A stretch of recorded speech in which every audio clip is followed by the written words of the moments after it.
Hey Okay. guys, Frank here with another episode of Modern Church Leader. Here with my new bud, Ben Mandrell. Dude, great to have you on the show. We're buds, man. I love the immediate I- affection. You just go for it. You know what I'm Man, saying? you just pulled me right in. That felt like a hug. Next time I'm in Nashville, we'll either have a beer or a coffee. I'm not sure which one is appropriate, but it'll be all good. Well, any guy that's got Michael Jordan shoes in the background is a friend of mine, so I'm loving this. I would move the camera, but it would be all disruptive. I'm a bit of a basketball guy. So I got Me too. I got the Jordan jersey, the Kobe jersey, and the LeBron jersey up there. So, I loved you at first sight. The legends. We can have the debate on who's the greatest, but it's another podcast. Yeah, it's a whole nother podcast. Well, where are you? You're coming to us from Nashville. Yep. Are you in the WeWork right now, or in the co-working space, or no? Are you? So, for those of you who are listening, we just built a brand new space that's kind of like a co-work space.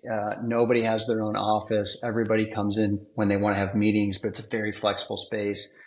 So, I'm actually on this call from home today, nice. But I've been up to the office today, and that's in Brentwood, Tennessee. Yeah, that's awesome. Well, man, you took over president and CEO of Lifeway. I would assume most people in the church world know about Lifeway, but maybe not. So why don't you give us maybe not. I mean, what'd you say? It's been around for over 100 years. So So when I was a church planter in Denver and they called me to come as president of Lifeway, I announced it to my church, like, hey, I'm going to go be the president of Lifeway. I kid you not. At least 95% of the people in the room were like, what's Lifeway? Right. Is that a new church? All they knew it was like they had one bookstore in Denver and it closed. Right. So they were like, my church members were like, hey, you're aware that it's closing, right? So there's been a lot of confusion about that because Lifeway's had this historic direct-to-church business that's really strong for years. And then there's been the retail piece. And everybody knows retail is drying up. So Lifeway had to make the shift. Well, go back. So you were a pastor for a long time, local church pastor, sounds like out in Tennessee, but then you planted a church in Denver. So give us that journey a little bit, and then we can jump into how you decided to take the job at Lifeway. Yeah, so my call to ministry was surprising. I didn't see myself being a pastor. I have a biology and chemistry major. It's really helping me out right now, Frank. Totally. Listen, one of my kids is super into science, so it probably would help me out because then I could talk to him about science. And he would believe me, and also, weave in the Bible. So yeah. So my wife and I, we got married, and I took a part-time job at a church as a college pastor in Jackson, Tennessee, in West Tennessee, and that pastor kind of took me under his wing, and I found out through some mentoring and through school that I had a gift to communicate. So I started teaching and preaching some. To no one's complete surprise but mine, I did not see this coming, but they ended up asking me to follow him and be the next pastor of the church. So we took that baton. I became the pastor of this church in West Tennessee for 12 years, great experience.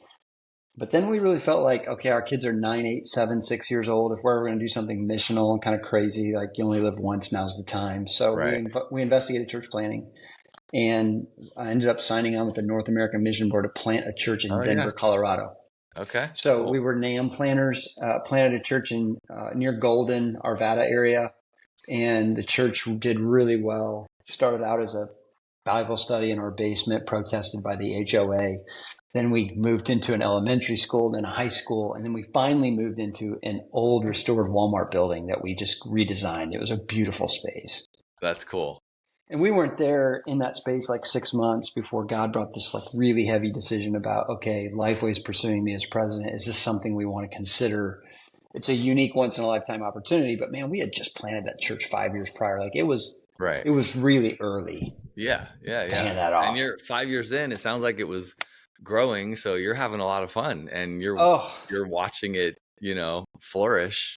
No more pushing cases every morning to set up and tear down. We had our own space. We had a good staff. It was healthy, man. And in Denver, to have a healthy, growing church was an accomplishment. Right.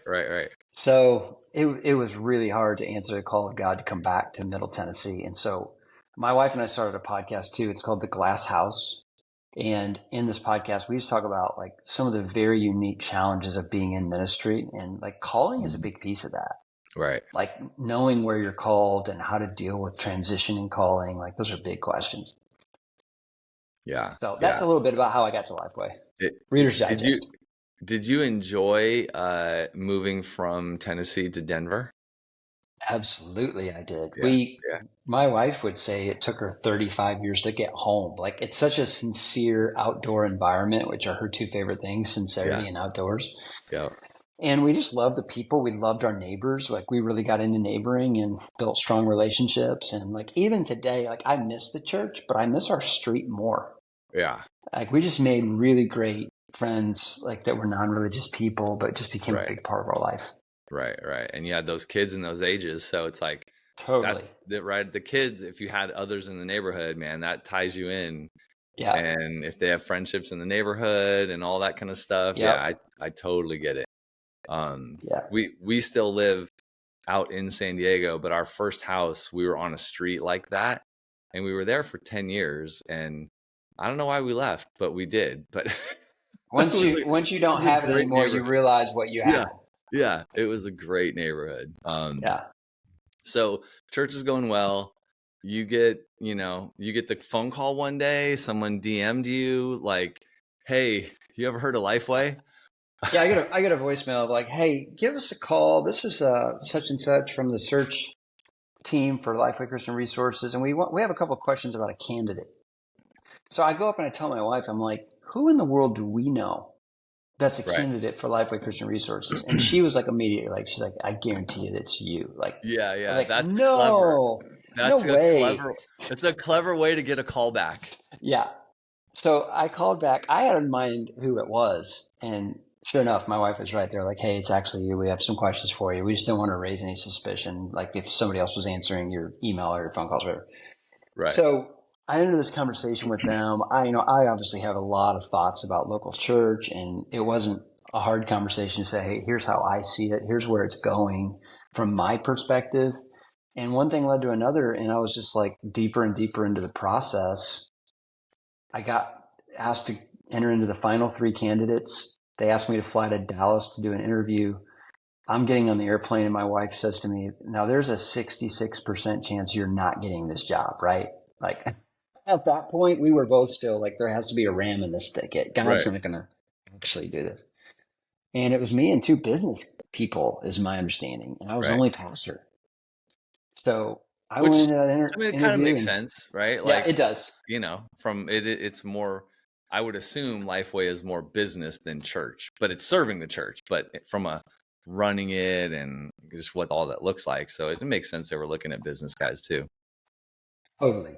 So you either have to have a business guy that has a great front man that has respect and the credibility of the churches, or you have to have a pastor that trusts the business to business professionals and is engaged at whatever level he can be. Yeah, that makes sense. So I went interviewed. They told me it'd be a week. I get home, put my bag down, the phone rings. And it's the chair of the search team. "Ben, how do you think you did today?" And I said, "Man, I thought it went pretty well. I mean, unless you tell me different, I mean." Right. You're like, terrible. It was absolutely terrible. He goes, "Well, we don't need any more time. Like we had a unanimous vote, like you're the person." And then that was the first time that like really registered with me, like, holy cow, like this is actually happening. Right. And so Lindley and I, have a decision to make.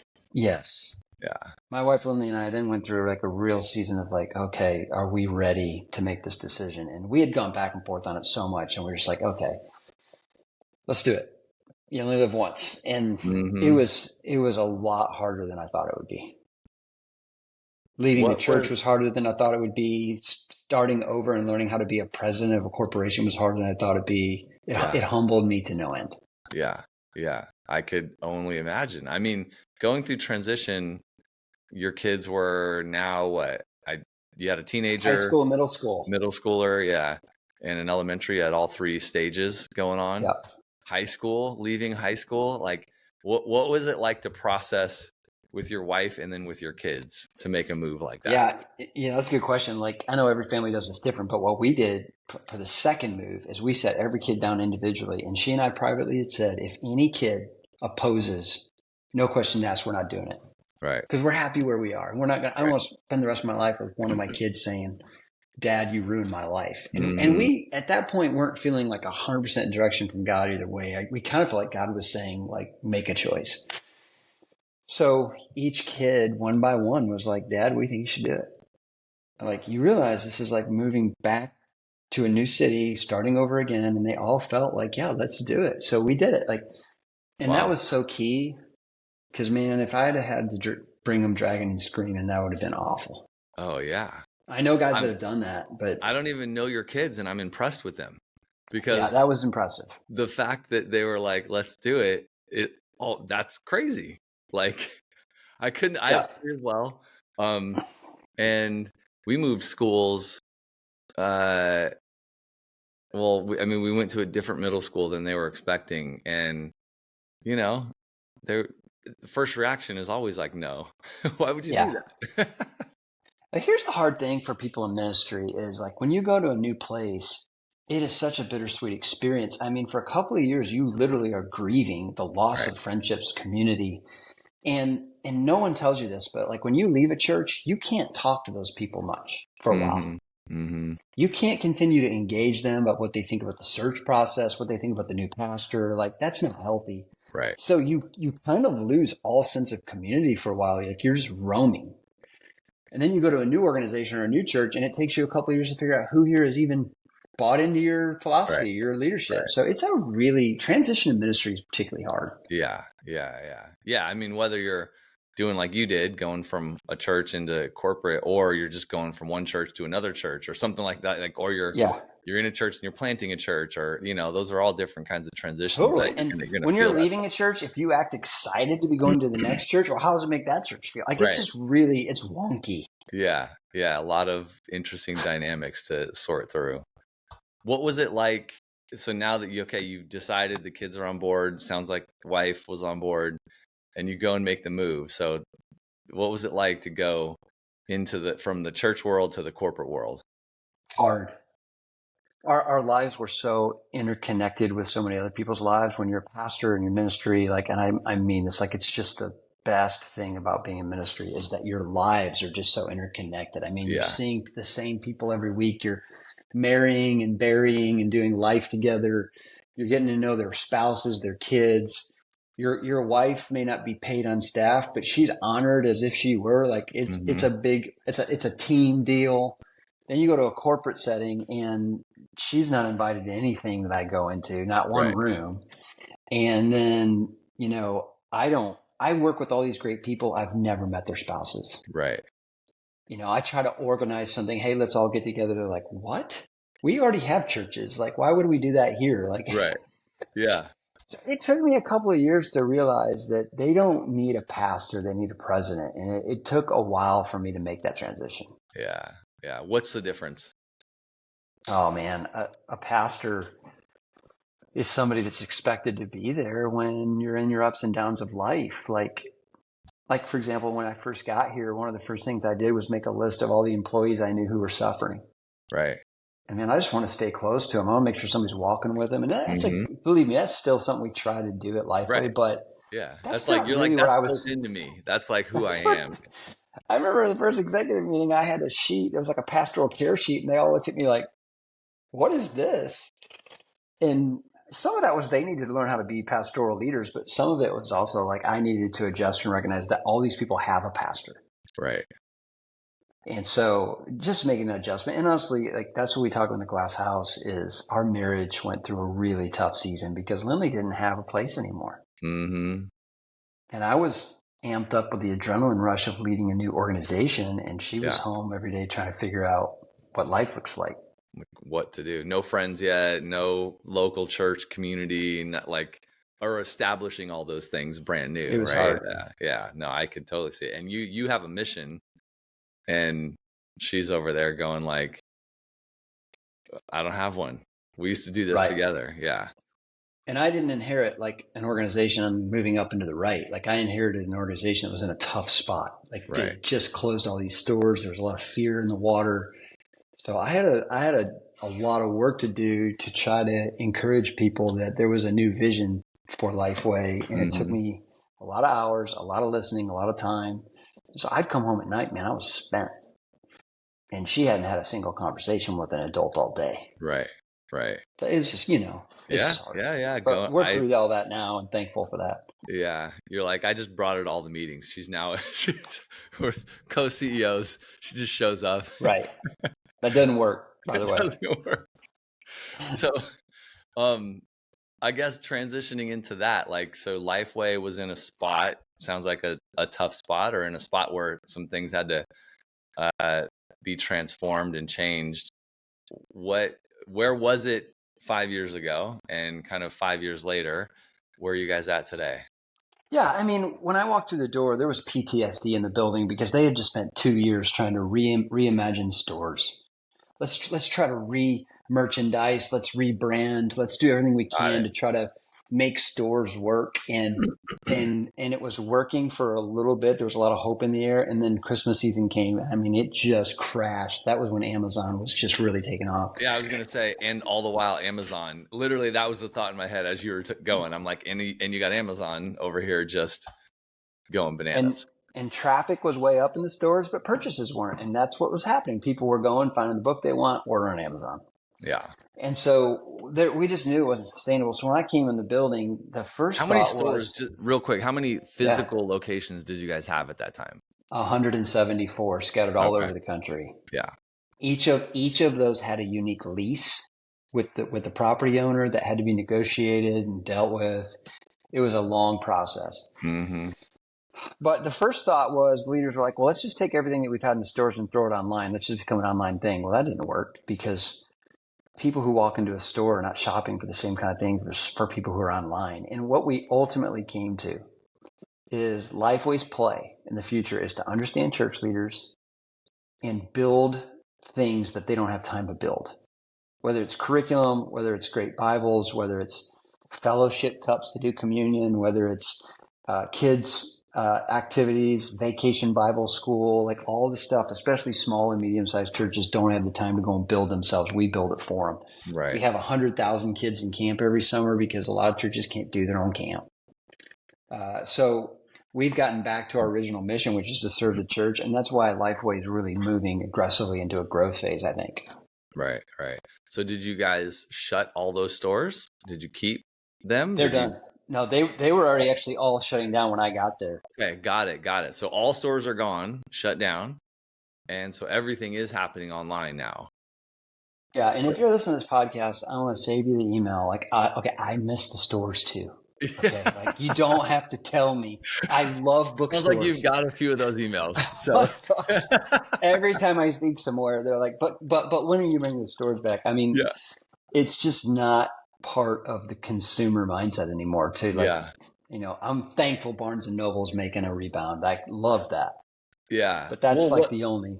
What's interesting, right, is Amazon came along, gobbled up the world, and then all digital, and then they went and launched physical stores, and then closed them. And did they close all of them? Like I don't even. I paid a little bit of attention, but not. I read the article on this. They gave it a short period of time, and it wasn't working, and they shut them all down. Interesting. So they tried to see if they could bring that back because of the emails you got, right? Like people, they probably hear the same thing, right? And they're like, people want a physical place to go figure some stuff out. So yeah, that's interesting. Okay, so you brought it all online, or it was in the process of going online when you came in. I guess we can jump back to that. Through all that time, through those 5 years, how did you think about kind of culture creating and leadership through that season and the vision for the future and getting people behind it? Yeah, years ago when I was going through church planter training, I heard the statement that I really hung on to. I don't even remember who said it, but it was, culture is created by the positive behaviors we celebrate and the negative behaviors we tolerate. So in a sense, culture making is like parenting. It happens along the way. Mm-hmm. It happens as you observe things that are going well, things aren't going well. Right. And so we established the values of the company. We created a new set of values, say, let's hit reset. Let's create some fresh values. And then we just started to champion the ones that we felt like were being lived out. And then we began to address the ones that weren't. And it's always a work in progress. Like, it's not like Right. you ever complete culture creating, but Yeah. I think if you ask the average employee, they would tell you like it's completely turned into something else because the culture is in a really good spot. Yeah. Yeah. You feel it more than you see it, right? Like, Totally. because you see it in people's actions, but you feel the vibe, right? Like you feel when people are all rowing in the same direction, excited about where you're headed, all those kinds of things. Was it when you came in, and I know you have to be careful, right? Like, it's like, I'm sure things weren't all terrible and things aren't all great now, Absolutely. And I want to but make like, sure I state that there were really good things that happened prior to my yeah, coming. I was not the yeah, Messiah of Lifeway. totally. um, but what have you seen as maybe a couple of the biggest things that have moved in the right direction in the 5 years? Well, I think number one, I think having stores was a blessing, but the problem with stores is that it really is kind of geared toward the individual consumer. And so you're trying to sell to that average person that's walking through the door. The Right. problem with that, though, is the real mission of Lifeway has always been that our mission is tethered to the local church. Mm-hmm. So I think in some ways the stores was mission drift for us because we moved away towards products that were really geared towards church leaders and moved more towards the individual consumer. Whereas Right. now Yeah. we've really shifted back to, okay, what does the person leading student ministry need for Wednesday and Sunday? Right. And Yeah. so I think that question's changed and the team's rallied around that question because at the end of the day, we're most excited about helping the local church because that's where Christ said the action is. Right. Yeah. And Yeah. Yeah. hopefully along the way, we're helping individuals as well. But I think the center of the bullseye for us is really helping the senior pastor figure out how to pull off discipleship and Right. worship and evangelism and all those things. Yeah. Yeah. Yeah. The church is helping the people. You're helping the church, right? Like you're empowering the church, resourcing the church, giving them tools that they could use that they can't create on their own. Like, I love how you put it. Like the big guys, the life churches and the elevations, like they can create all their own stuff because, Absolutely. and they do, and they share it and all the things, right? Which is awesome. But the average church in America, 100 people, 200 people, like they're borrowing anything they can, right? Or using resources like you guys all day long because, they have one or two people on staff and they can't create Absolutely. And curriculum. man, it's moving that way. Like fewer and fewer churches are able to afford a lot of staff. Right. So we're having to figure out how to do more with less. And a lot of times you got a bivocational person in place, or you might have a volunteer student leader. So when we say help the church leader, we're not necessarily saying help the church staff. It may be a guy who's a fireman who also happens to be the youth guy. Right. Totally. And that's so more and more the case. how did you guys switch? I mean, you went from not only, but like you had this physical store kind of presence. Sounds like it was a big part of, the business. Now it's gone completely online. So all the resources are online. I'm sure you ship, it sounds like, communion cups and envelopes and things that are print, you ship to them, but I'm sure you have digital resources too. Yes. But it's like e-commerce. So how has the business model changed? Well, we are sensitive to the fact that the world is becoming increasingly digital. It still blows my mind that my daughter's in college and she didn't buy any textbooks. Right.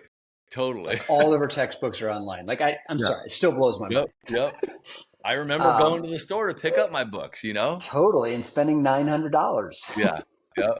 Absolutely. So we know the generation coming behind prefers digital for the most part and feels comfortable with digital. So the hard thing right now about serving the church is a vast majority of the smaller and medium-sized churches, particularly those in rural areas, they're figuring out how to stream right now. Yes.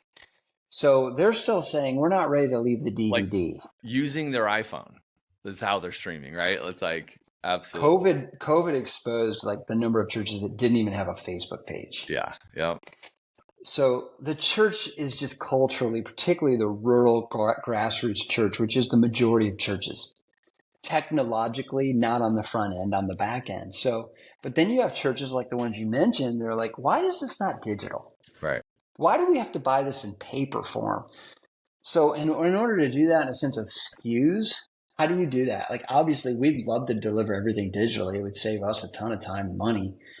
But there's still a vast majority of churches that want it in a box and they want it in paper. Right. And I understand. Yep. And some of it, I mean, I guess you do want it that way. I don't know. You're in small group, and some people like to write it down. if That's I had my way going as a away. Bible study leader, I would want everybody to have a piece of paper on their and put their phone away. Right. Right. So I understand why people are screened out and they just want to deal with a piece of paper. Yeah. Get the distractions away. Are things headed down the right path? Oh yeah, man, it's going great. Lifeway's in a good spot. I mean, we made some tough decisions. Like honestly, just selling that headquarter building, it was such a profitable thing for us. We were able to throw all that into long-term investment, and it's kicking off interest that can help us be innovative and Right. design new tools. We just put a new curriculum out called Hi-Fi. That's for churches written by pastors and church leaders in California.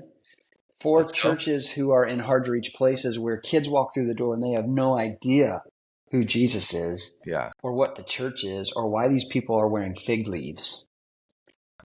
It's a curriculum that's written for churches like that, and it's doing really well out the gates. Yeah, that's awesome. Do you guys do a lot of that? Partner with, people and, pastors and folks to write curriculum? Absolutely. We have a lot of our writers are contractors. Right. And so for a product that we want to resonate with the West, we want people from the West writing that. We don't want someone from Nashville writing it for a church in Seattle. Right. Yeah. Yeah. Totally. And that's one of the cool things about going remote like we've done it. Like we're now hiring people from all over the country who don't have to move to Nashville to be editors, graphic designers, content creators. Right. It's been really fun to see the diversity. Yeah. Yeah. It's cool. I'm sure it's also hard to go through that transition as a business where you had a headquarters and, whether it was used every day or not by everybody, still people are coming in the office. That culture exists of being in the office. And then that starts to sort of fade away. I'm sure COVID accelerates that for you guys. And now you're like, we don't even have a headquarters. We have Frank, you would think so. I thought that would be true. In fact, I think I grieved the most in selling the building because I'm a pastor. I love people. Let's get everybody together. But once we sold the building, we started building the new space. The predominant air of fear was, are we going to have to all come back in the office every day? Right. People are enjoying it. Yeah. And they like coming in for strategic meetings and meetups and whiteboarding, but they don't like just being told you have to sit in the office for a certain amount of hours. They'd rather do that from home and hang out with their dogs. Yeah. Yeah. Yeah. So it was an adjustment, but honestly, I think I had the hardest time. I think everybody else was like, this is great. Yeah. You're like, come on, guys, show up in the co-working space today. We need everyone here. I need some. Now, I need church. I need some FaceTime with all you guys. Here's the compromise. Twice a year, we fly everybody in for a One Lifeway conference. We do a 2-day event. We have worship. We have speakers. I normally give a talk about vision, and we just have a lot of fun. We do something really silly together. We went roller skating one time. Love it. So I get my fill on those gatherings, but understand that like a lot of people enjoy working from home. Yeah. Yeah. Yeah. We started the company all remote about 8 years ago. So we've been remote and COVID hit and, but it was kind of like we were already remote. I couldn't imagine going into an office. Like, I understand. And then you start to attract those people because some people really want to be in an office and it's good for, whatever, that kind of business or certain kinds of people.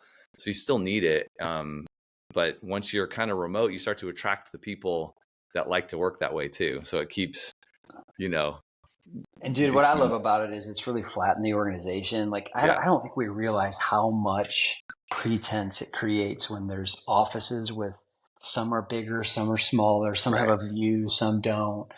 Now nobody has an office. Like when I go in, I've got to reserve a room just like everybody else. I don't miss that at all. I thought I would, but I don't miss it.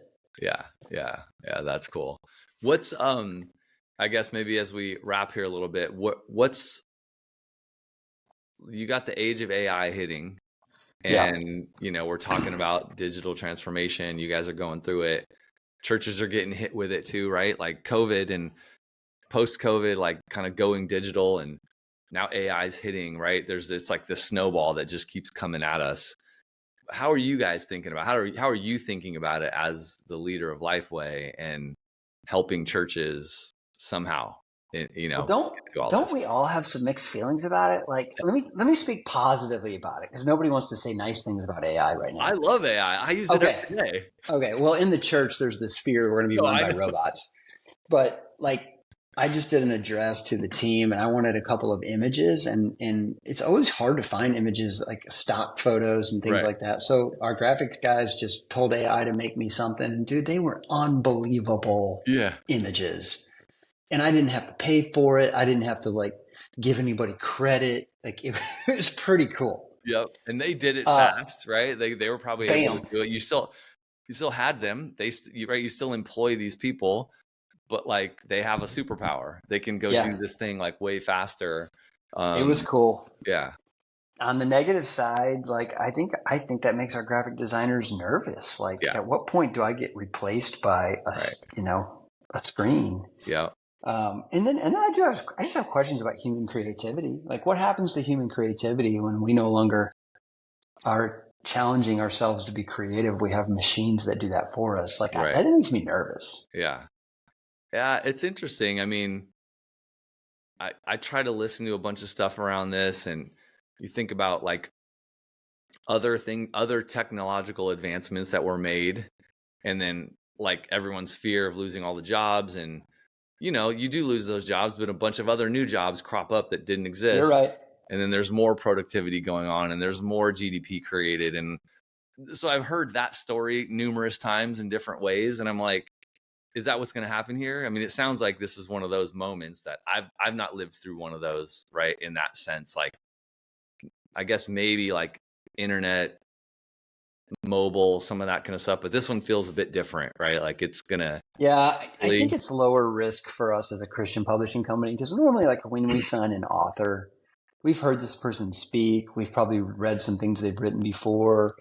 It's very low probability that Chat GPT did that. right, right, yeah. I hurt for school teachers and others who are trying to decide like who wrote this. Oh man, totally. I was reading something the other day. It was at the college level because there's these like AIs that can read the paper and determine if it was written by AI. But they're like decent at it, but they're not perfect. And so literally Right. the colleges were like, "No, we're not even going to use them because there's too many like false positives. So forget it. Yeah.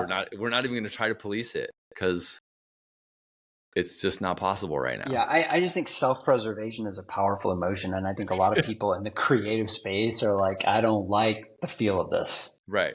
Right. Yeah. And I would assume in your industry, I mean, we use it for draft writing of things. We use it for like copy and emails and blog posts and images, and but a lot of it is the draft work, right? And then there's humans leading, getting it done, doing the editing, like all that, like making sure that it's accurate, those kinds of things. So it's kind of elevating the work in some sense, but it's not getting rid of people.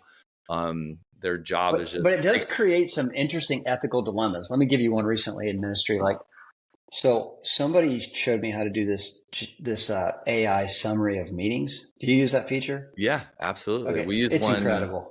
forget what it's called, but we use one in Zoom that's on all the time. Exactly. So I told my assistant, like, hey, turn that on all the time. I want to be able to go back and just see the summary of what we talked about. Well, then a guy asked to talk to me about a very personal issue that he Right. was going through. Like, he needed some advice. And I didn't know how to turn that dang thing off. You're like, So I got a full summary of all of his personal problems. Like, I do think there's going to be some interesting things yeah, that happen with confidentiality and privacy as yeah. we move forward. Yeah, you're like, I didn't know how to turn it off. Now it's stored somewhere in the cloud. I don't know where it's at. This is And now this guy making, would be horrified to know there's a written document about some yeah, of the unique challenges he's facing as a yeah, man. yeah. And unintentional, right? Like not, it was Yeah. like you didn't do it on purpose. You're just like, I didn't know how to use this tool because it's a new Yeah. feature. Yeah. No, I Yeah. totally get it. Man, that's crazy. AI is crazy. Hey, Where talk are you about guys? technology, though. Here, let me ask you this. Is an online church member a church member? Yeah. I mean, They like, never come to the building. They never join any kind of real group, maybe like a virtual group. How do you feel about that? it's like, how do you feel about church membership? in general? Are they a member? Are they a member when they came once? When they came 5 Very, times? very Did they true. go through next steps? Did they get baptized? Did they? What? Everybody has a different. Like, what is a church member? Right? Like, even so, it's kind of the same question, but look, the only person suffering in some sense by just going online is that person, because like we all know, like the local church is about like relationships, and like human physical in-person relationships are very important. Now I also can appreciate there's cases where you have some kind of anxiety, or you have some sort of sickness or disability, or reasons why you literally cannot be there or with people or whatever. There's that kind of case, which is unique, and online church is a blessing for those people, like in a major way, I right? understand. But for people who aren't in that category or any of those categories, being with people is important. Like, we were created for connection, and I know you can get Totally. some of it, like Zoom and things help you a lot for sure, but it just can't replace like real being with people. I totally agree. And So I think the challenge with it is it can enable isolationism. totally. And I think like one church I'm preaching at pretty regularly here in town, Long Hollow Church. It's a great church here in Nashville. They have an online pastor now that just like is constantly trying to engage with people who are joining Mhm. online to see if he can't reel them in and get them involved in relational ministries. I think Right. that's really cool. Yeah. Using it to get people to connect with people, to attract people, to minister to people who can't make it, like all those kind of things are all good. But I think you still got to go be with people somehow, some way. Totally. Agreed. So I don't know how you count people's membership or not, but we all need to be with people. I mean, I don't think like it's like church was meant to be in person, with all the other things being in support, right? Like, and tools at our fingertips, and just like Absolutely. websites and all that. So, well, man, this has been awesome. Yeah. Where's Lifeway headed? Give us kind of where you guys are going. What's the next 5 years look like? And Yeah. then, where do folks go to check you guys out? Yeah. Our 5-year vision is to empower 300,000 church leaders with research and resources to reach the nations. And the Let's number go. of 300,000 is important to us. Like right now, we think based on our best study, we're serving about 100,000 churches. Yeah. Or church leaders, I mean. So we're setting a goal to be more aggressive and proactively pursuing church leaders to say, how can we help you? And the way we're doing that is we're now breaking down our focus according to the position in the church. Nice. So, okay, what is the senior pastor struggling with? What could we build to help him? Mm-hmm. What things do we currently offer that are effective, and what things do we not offer that could be effective? So instead of just who has a great idea for a church product, we're thinking through the eyes of a church leader. So we hope with that approach and adding some outside salespeople who are really just out there checking in with churches, finding out like, what do you need? We can be in better touch with the church and grow that. And as we do that, obviously it'll become more profitable. Mm-hmm. So they can find us at lifeway.com. That's our online channel, and would love to connect. Also, if you want to shoot anything to me, I make myself accessible. It's just president@lifeway.com. If you have a question about today, would love to interact with you. I love it. That's a great email, by the way. I made that. It's actually not my real email, but I'm tired of telling people how to spell my name. So like president@lifeway.com. Prez. It gets forwarded to me. So good. Well, this has been awesome, man. Thanks for coming on. What about checking you out? Like on Twitter, on Instagram, anywhere that people just can Ben Mandrell, BenMandrell. You can check out benmandrell.com, or you can check me out on Instagram or Facebook, believe it or not, still there, or Twitter. Still there. I'm not a big Twitter fan. I'll just be honest with you. I've lost my love for Twitter, but I haven't left. I've lost my love. We got it wrong. I asked the wrong question. Oh, I'm sorry, X. It's X. So it's X. Sorry, X. Well, Ben, this has been great, man. Guys, thanks for tuning in. Join us next week. Definitely share the love. Give the episode a like. Share it on the socials, and we'll catch you guys next week. Thanks, guys. See ya.